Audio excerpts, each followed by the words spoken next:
Depuis ces dernières années, la F1 connaît une expansion énorme, notamment avec l'arrivée de Liberty Media à la tête de la Formule 1, qui a notamment ramené Netflix avec la série que nous connaissons tous, Drive to Survive. Ces dernières années, donc, il y a de plus en plus de nouveaux fans, de nouveaux supporters, notamment Charles Leclerc, qui connaît vraiment qui a une grande fanbase depuis justement cette série Netflix. Donc on va essayer ensemble de revenir sur une saison avant l'arrivée de Netflix justement, la saison 2021 de Formule 1. C'était une saison folle de A à Z, clairement. Le premier Grand Prix était fou, on va le voir ensemble. Le dernier Grand Prix, c'était juste du n'importe quoi, nous allons également le voir ensemble. Lewis Hamilton, Max Verstappen, deux pilotes, deux voitures fabuleuses à leur prime, comme on dit sur Twitter, sur X, pardon. Et on va ensemble revenir sur cette saison de folie. Mais avant ça, je me présente. Moi, c'est Elliot, j'aime tous les sports et on va ensemble revenir sur différents grands moments sportifs qui ont eu lieu. Avant de parler de la saison 2021, on va tout d'abord faire un petit point sur la saison 2020. Comme vous le savez tous, il y a eu un problème en 2020, on a eu le Covid-19. Donc la saison a été réduite, il y a eu 4 grands prix en moins. C'est Lewis Hamilton qui allait chercher son 7e sac de champion du monde et qui va donc revenir à égalité en termes de titres, donc de champion du monde, avec Michael Schumacher. Ce qui est dingue parce que 7 titres, Michael Schumacher, on pensait vraiment que jamais il allait être rattrapé.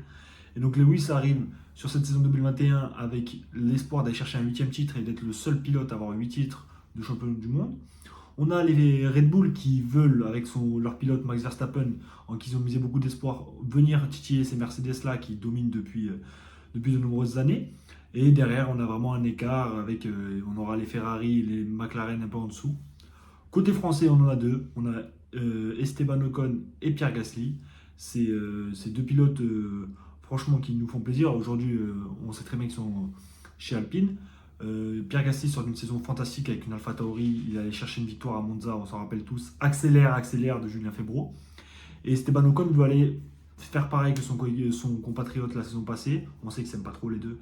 Mais il veut aller faire pareil et aller chercher cette victoire tant attendue en F1 pour lui. Ça fait de nombreuses années qu'il est présent. La saison démarre donc à Bahreïn, sur un circuit mythique de la Formule 1. On se rappelle de nombreuses batailles. Et puis voilà, la saison est lancée directement, on rentre dans le bain, on n'attend pas, il n'y a pas de round d'observation. Max Verstappen domine les essais libres, les qualifications. Derrière, il part en pole devant Lewis Hamilton. Et là, voilà, au jeu des arrêts au stand, le Mercedes arrive à passer devant. On a une bataille de fou. Le Grand Prix se termine avec Max Verstappen à moins d'une seconde derrière Hamilton.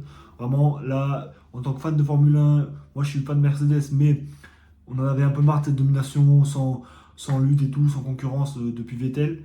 Là, ça fait plaisir. On voit enfin une vraie course. On a Max Verstappen bon, qui fait des dépassements, mais il fait un dépassement, il double Hamilton par l'extérieur, mais il est obligé de laisser la position. Mais c'est magnifique, il y a de la stratégie, il y a tout ce qu'on aime dans la Formule 1, on le voit sur un Grand Prix et ça fait plaisir. Le Grand Prix suivant, c'est le Grand Prix d'Emilia-Romagna, tristement célèbre pour avoir connu la mort de Ayrton Senna dans un de ses virages.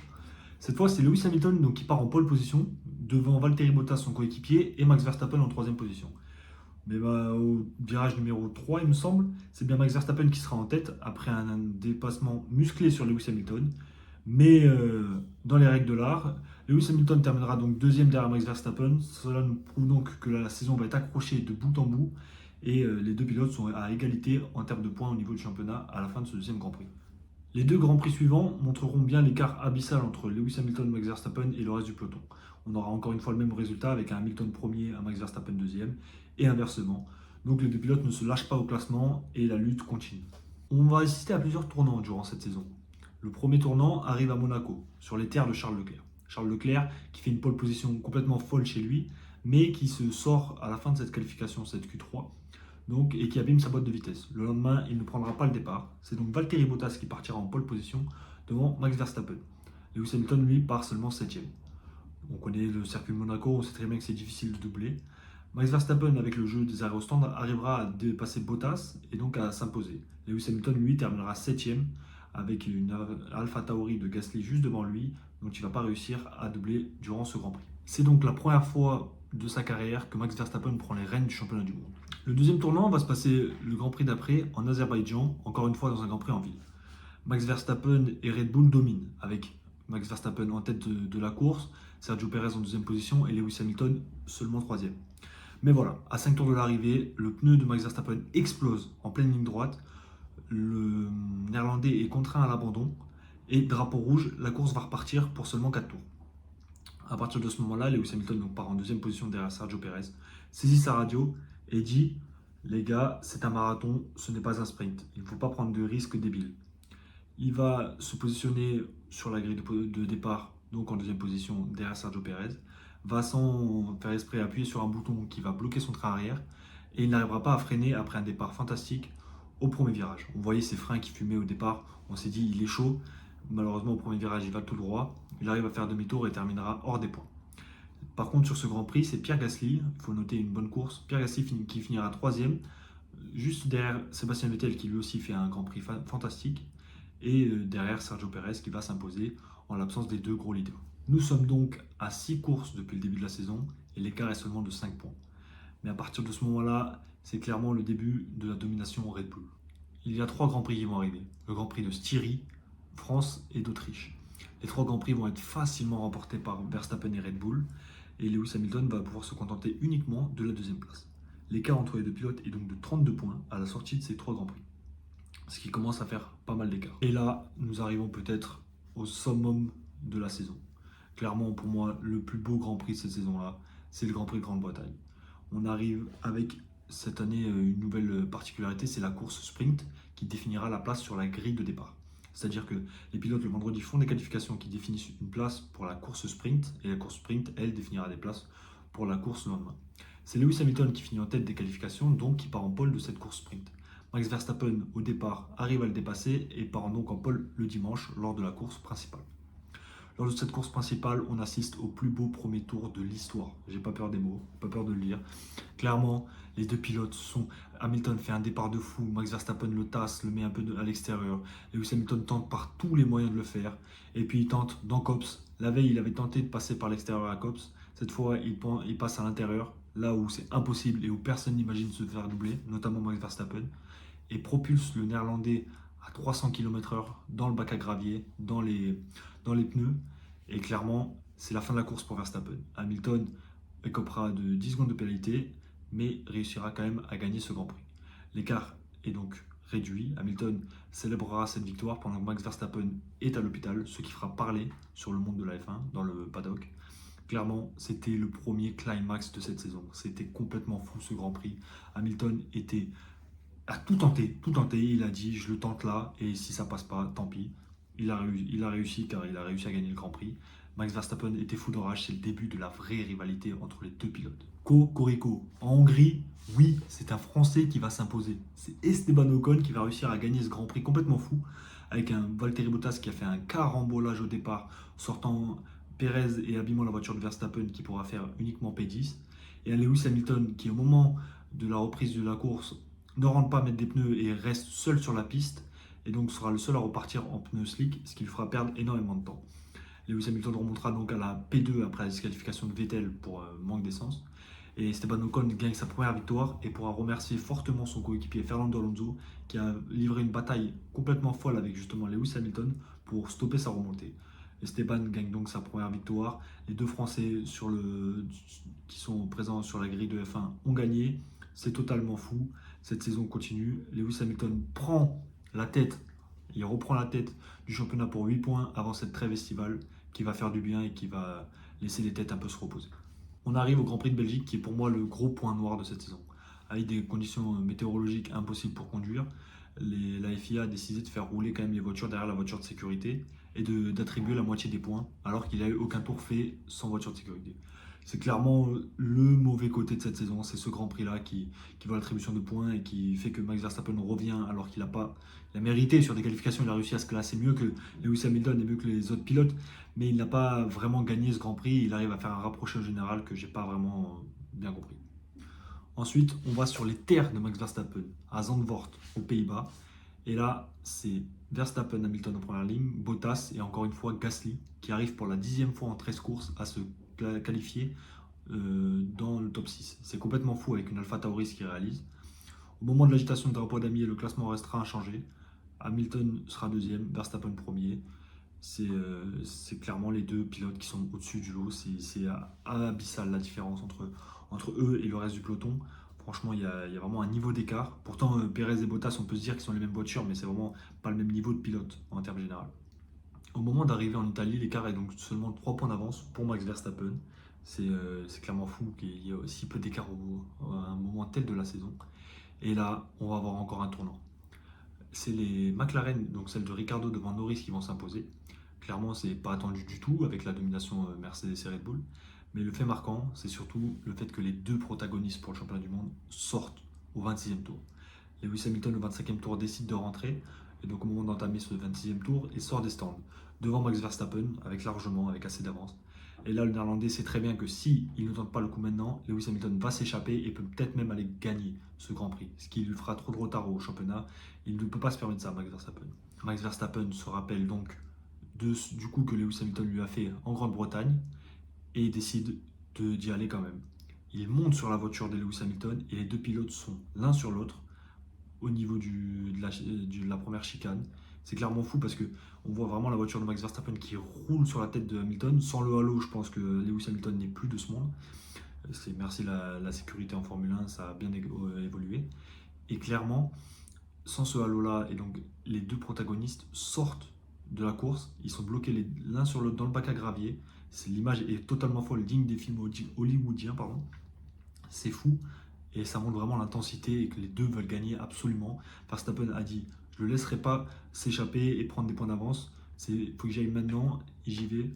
Alors qu'il n'y avait vraiment pas la place. On voit très bien sur les images qu'il n'y a pas la place. Il tente un dépassement qui est aléatoire. Mais il réussit son coup parce qu'au final, Lewis Hamilton ne marque pas de points alors qu'il allait en marquer plus que Verstappen. Voilà. Là, on a deux grands prix. On a le Grand Prix de Russie où Max Verstappen doit changer des éléments moteurs sur sa voiture, donc partira du fond de la grille. Mais qui réussira quand même à finir deuxième derrière Lewis Hamilton sur ce Grand Prix complètement fou d'ailleurs avec un Norris qui croyait gagner mais qui finalement n'y arrivera pas et se fera rattraper par Lewis Hamilton. Et on a le Grand Prix de Turquie où cette fois Lewis Hamilton lui doit changer des éléments moteurs sur sa voiture et finira uniquement cinquième alors que son coéquipier Bottas gagnera le Grand Prix et Max Verstappen terminera deuxième. Donc Max Verstappen fait une meilleure opération à ce jeu-là de changement moteur. Aux États-Unis et au Mexique, grâce à une stratégie très agressive, notamment en piste et au stand, Max Verstappen va réussir à se créer un petit matelas d'avance, avec 19 points d'avance en arrivant au Brésil à Sao Paulo. Clairement, ces points-là, ils sont mérités, toujours à la limite, mais encore dans le légal. On arrive donc à Sao Paulo au Brésil, sur les terres de Lewis Hamilton, qui maintenant a la double nationalité, mais au Brésil, Lewis Hamilton, 19 points de retard, course sprint, et là Hamilton décide un truc complètement fou. Il décide de changer des éléments moteurs sur sa voiture. Il prend donc 20 places de pénalité, partira donc dernier de cette course sprint. Lors de cette course sprint, il remontera 15 places. Il revient donc cinquième à la fin de cette course sprint avec très peu de tours, ce qui est complètement fou. Une voiture vraiment complètement ahurissante. Il était juste injouable. Il dépassait tout le monde, personne ne pouvait le tenir. Il remontera donc cinquième, mais écopera de 5 secondes de pénalité pour avoir rechangé un élément sur sa voiture. Et donc partira donc dixième le jour de la course. Bien sûr, le jour de cette course-là, avec plus de tours, plus de possibilités de dépasser, Hamilton va aller gagner, mais non sans mal, parce qu'avec une bataille avec Verstappen complètement folle aussi. On a les deux pilotes qui se retrouvent avec la tension. Hamilton doit absolument passer et pas sortir, parce qu'avec sa nouvelle voiture, il doit clairement aller marquer ces points-là pour revenir au championnat et pour espérer être champion du monde. Verstappen, lui, ne veut pas laisser Lewis, quitte à sortir sa voiture, il s'en fout, il ne veut pas laisser Lewis aller gagner ce Grand Prix. Il va aller une première fois au large, emmener Lewis Hamilton au large, qui pour moi c'est pas légal, mais selon la FIA c'était légal. Et Hamilton passera quelques tours plus tard, facilement, avec une voiture vraiment impossible à contrer. C'était juste Hamilton au-dessus de tout le monde, la voiture. Le nouveau moteur était surpuissant par rapport aux autres. Clairement, la Mercedes volait. Tout à l'heure, on parlait de la domination Red Bull durant certains Grands Prix. Cette fois, c'est la domination Mercedes. Donc, il arrive au Qatar avec 14 points de retard. Et encore une fois, au Qatar, il n'y aura pas de discussion. Hamilton, avec sa voiture supersonique, va gagner ce Grand Prix facilement. Max Verstappen terminera deuxième. Et donc là, on va commencer à arriver sur les choses tendues. On arrive en Arabie Saoudite et l'écart est plus de 8 points. C'est simple, si Verstappen finit deuxième, Hamilton gagne le Grand Prix, les deux pilotes seront à égalité pour le dernier Grand Prix à Abu Dhabi. Ce qui peut être un scénario, c'est juste affolant. Mais du coup, sur ce Grand Prix-là, c'est peut-être aussi l'un des Grands Prix les plus fous, avec que des rebondissements, des accrochages. Tout démarre déjà lors des qualifications. Max Verstappen entame le tour du siècle, clairement. Il faisait corps avec sa voiture. La voiture, il avait 5 dixièmes d'avance sur le dernier secteur. Et sauf qu'en attaquant trop, au dernier virage, il glisse, perd l'arrière, tape le mur des pneus sur le côté droit et ne finira donc pas son tour. Il partira donc en troisième position, Lewis Hamilton en pole position. Verstappen fait un meilleur départ donc, que Lewis Hamilton, et après un accrochage en course, il y a drapeau rouge. Supermax se retrouve en tête devant Lewis Hamilton donc, et là, nouveau départ. Cette fois-ci, c'est Lewis Hamilton qui part beaucoup mieux. Max Verstappen ne freine pas, clairement, il décide de ne pas freiner, de couper le virage et d'emmener avec lui Lewis Hamilton. Verstappen ressortira donc en tête de ce virage coupé. Esteban Ocon se glissera entre les deux pilotes et Lewis Hamilton troisième. À partir de ce moment-là, nouveau drapeau rouge. Encore une fois, arrêt de la course. Et là, on a des discussions entre Christian Horner, le directeur de Red Bull, et Michael Masi, qui est le président de la FIA de l'époque. On a ces discussions donc entre les deux pour pouvoir avoir une situation avantageuse pour Verstappen. Pas qu'il écope de place de pénalité ou de seconde de pénalité, ce qui serait pire. On décide donc d'avoir Esteban Ocon en tête de la course devant Lewis Hamilton et Max Verstappen en troisième position. Encore une fois, avec un freinage ultra tardif au virage numéro 1, Max Verstappen prend l'avantage devant Ocon et Lewis. Lewis se débarrassera très rapidement d'Esteban Ocon qui clairement avait envie de s'enlever de là du milieu, de laisser les deux combattre. Et justement, ce combat tant attendu peut arriver. Lewis Hamilton, voiture surpuissante, Max Verstappen, envie de gagner et rage de ne pas laisser passer son rival. Clairement, le duel est lancé. On est au 37e tour. Avec l'aide du DRS, Lewis Hamilton passe Max Verstappen. Mais encore une fois, celui-ci l'envoie à l'extérieur, comme d'habitude. Comme l'habitude de Max. Clairement, c'était vraiment l'anti-jeu abusé. Cette fois-ci, Lewis Hamilton prend sa radio et dit « Ce type est complètement fou ». Au milieu de ce tour, l'équipe de Max Verstappen appelle à la radio Verstappen et lui dit « Rends la position à Lewis ». Au milieu d'une ligne droite, Max Verstappen ralentit et veut laisser passer Lewis. Cela surprend le septuple champion du monde et les deux s'accrochent. Max Verstappen met clairement un coup de frein au milieu de la ligne droite pour embêter Lewis Hamilton. Lewis Hamilton le tape, abîme son aileron avant. Max Verstappen repart. Quelques tours plus tard, Max Verstappen doit donc toujours laisser passer Lewis Hamilton. Il le laisse passer, mais attend la ligne de DRS, puis essaye de redoubler Lewis Hamilton. On va avoir ce duel sur plusieurs tours, mais c'est bien le Britannique qui s'impose devant donc Max Verstappen. Et si vous vous rappelez bien, d'il y a quelques minutes ce que je disais, on a les deux pilotes égalité à la fin de ce championnat du monde. On arrive au dernier Grand Prix. Ça sera, comme dirait Julien Febvre, à celui qui finira devant l'autre. Les deux pilotes sont égalité. Si les deux pilotes s'accrochent, c'est Max Verstappen qui gagnera ce championnat du monde avec le plus grand nombre de victoires qu'il a. Mais c'est complètement fou. On n'a jamais vu ça dans l'histoire de la F1. Au dernier Grand Prix, deux pilotes, égalité, deux pilotes. Clairement, les deux meilleurs pilotes, peut-être, et dans le top 10 des meilleurs pilotes de l'histoire. C'est fou, fou, fou. Clairement, ce Grand Prix, tout le monde le connaît. C'est impossible de ne pas avoir vu des images ou impossible de ne pas avoir vu en direct. C'est honteux. Verstappen en pole. Lewis Hamilton, deuxième position. Lewis Hamilton, meilleur départ que Verstappen, ce qui est rare, parce que Verstappen prend souvent des bons départs. Il arrive quand même donc, à prendre la tête sur ce premier virage. Verstappen sait très bien qu'il ne faut pas le laisser partir. La Mercedes est juste à une domination énorme par rapport à la Red Bull. Il tente donc au virage 6 ou 5 ou 6, il me semble, le dépassement en bloquant clairement le virage à Lewis Hamilton pour qu'il soit obligé de couper et de laisser passer Verstappen. Lewis Hamilton n'en démord pas, il passe par l'échappatoire, il décide de reprendre la piste plus loin, attendra un peu Max Verstappen pour remettre l'écart qu'il y avait avant le fait qu'il est coupé. Et cette fois-ci, la Mercedes part. La Mercedes, elle file. Il n'attend plus personne, Lewis Hamilton. Là, le premier tournant de ce Grand Prix arrive au moment des arrêts au stand. Sergio Pérez décide de ne pas s'arrêter et d'essayer de ralentir Lewis Hamilton. On voit clairement un Hamilton dans la ligne droite de DRS qui arrive à dépasser Pérez. On se dit, il n'a servi strictement à rien. Pérez tiendra, avec le freinage, arrivera à repasser devant Lewis Hamilton et tiendra quasiment 2 tours. Sans cette aide de Pérez, Verstappen ne sera pas champion du monde à la fin. Verstappen donc revient à 1 seconde 5 de Lewis Hamilton qui a réussi finalement à se débarrasser du Mexicain. Mais encore une fois, la Mercedes trop rapide, elle s'en va. Mais cette fois-ci, le GOAT Nicolas Latifi décide à 5 tours de l'arrivée, pour pimenter encore cette saison qui n'était pas assez pimentée, de se sortir et de créer une safety car. Pour moi, il doit y avoir drapeau rouge sur cette safety car. S'il y a le drapeau rouge, tout le monde est content. Lewis Hamilton change ses pneus. Les fans de Max Verstappen ont 5 derniers tours où Verstappen peut tenter quelque chose. La FIA décide de mettre une safety car. Safety car, donc c'est la voiture de sécurité qui sort Et il y a des pilotes intercalés entre Lewis Hamilton et Max Verstappen. Max Verstappen rentre vite, change ses pneus, ressort en deuxième position. Lewis Hamilton décide de rester en tête de la course, ne pas changer ses pneus, donc de prendre le risque de repartir pour un Grand Prix avec des pneus usés et Max Verstappen des pneus neufs. La FIA va prendre une décision complètement débile, notamment Michael Masi, c'est de relancer la course en enlevant juste des pilotes intercalés entre Lewis Hamilton et Max Verstappen. La règle dit qu'il faut laisser passer tous les pilotes ou aucun. C'est-à-dire soit on finit la course derrière la voiture de sécurité, soit on laisse passer tous les pilotes. Si on avait laissé passer tous les pilotes, le Grand Prix n'aurait jamais été à son terme. Enfin, il aurait été à son terme, mais derrière la voiture de sécurité.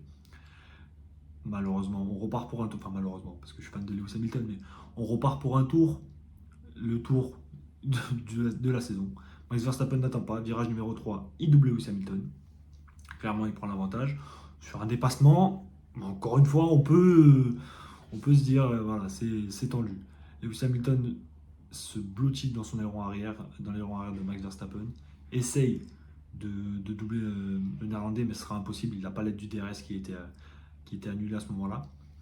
Max Verstappen va donc être champion du monde de Formule 1 pour la première fois de sa carrière.